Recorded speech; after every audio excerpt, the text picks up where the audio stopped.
Hello, girls and boys. Welcome to Storytime Fun. I dedicate this next book to my grandchildren, Ethan, Denver, Summer, and Violet, who fill my heart with joy.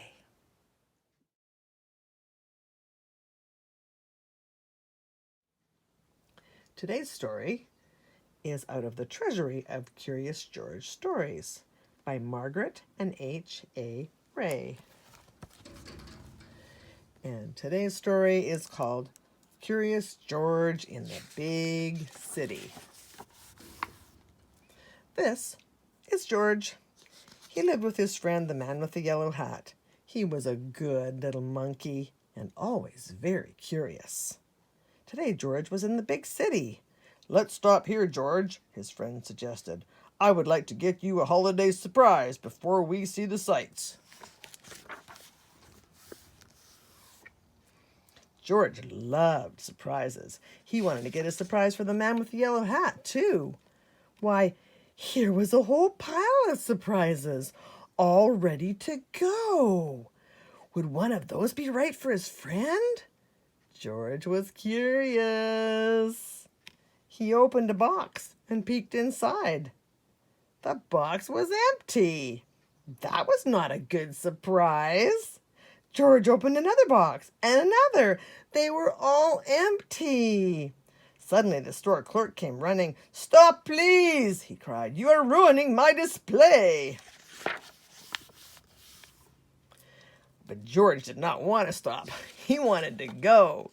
He wanted to get away fast. Quickly, he climbed on the escalator. George went up. The clerk went up, too. What George wanted now was to find his friend. What luck! George spotted a yellow hat on the escalator going down. Could that be his friend? George wanted to find out. Soon he was going down. George followed the yellow hat out of the store and around the corner. He chased it down some stairs.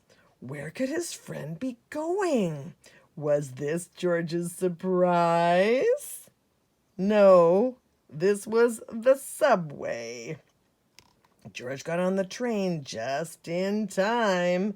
He thought maybe his friend was playing a game with him, but where was the man now? George looked around. The train was very crowded. Could that be him on the other end of the subway car? It might be hard to get there, but not too hard for a little monkey. Suddenly the train stopped, and when the doors opened, the yellow hat disappeared. George followed as quickly as he could, but he was too late. This was not a surprise after all. This was a mistake. The yellow hat was nowhere to be seen. Poor George. He was all alone in the big city. How would he ever find his friend now? Soon George could see nothing but legs. He was surrounded by a crowd of moving people, and he had to keep moving himself so that he wouldn't get stepped on. Then George heard a woman's voice coming from the head of the crowd. "Going up," she said. Up? That was just where George needed. He needed to be high up, like in a tree or on an escalator. Then he could get a good look around. George joined the crowd as they got into an elevator and went up. Here was a good lookout. From up here, George could see a bridge, lots of tall buildings, and a little green lady standing in the water, but he did not see his friend. "It's time to go," called the woman from the elevator. "We have lots more to see." The crowd followed the woman. They wanted to see more. George wanted to see more, too. Soon George was on a big bus driving through the city. There was lots more to see, but no matter where George looked, he did not see the man with the yellow hat. Back on the bus, George looked and looked. Finally, he saw something familiar. George was excited. He rushed inside. He was sure to find his friend here. Instead, he ran right into the clerk. "You're the one I've been looking for to help me fix this mess," he said. George felt bad. He had not meant to make such a mess. Could he help rewrap the boxes? George took some ribbon in one hand, some paper in another, and some tape in a third. Then, like only a monkey can, George wrapped those boxes.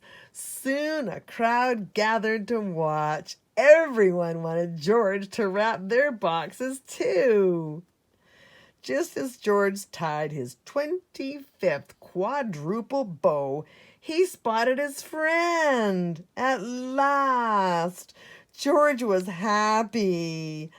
But when he saw that the man was carrying a present, George became sad. He had forgotten all about finding a present for his friend. Then he had an idea.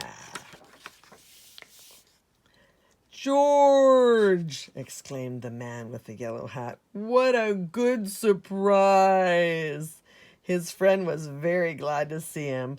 "I've been looking all over the store for you," he said. "And now I have a surprise for you, too." George opened his surprise and put it on. It fit perfectly. "And now we're ready to see the sights," the man said. George held tightly to his friend's hand, and everyone waved goodbye. "Let's be careful not to get separated again," the man with the yellow hat said as they left the store. The best part of the holidays is spending time together. George agreed. The end. That's it for today. See you next time.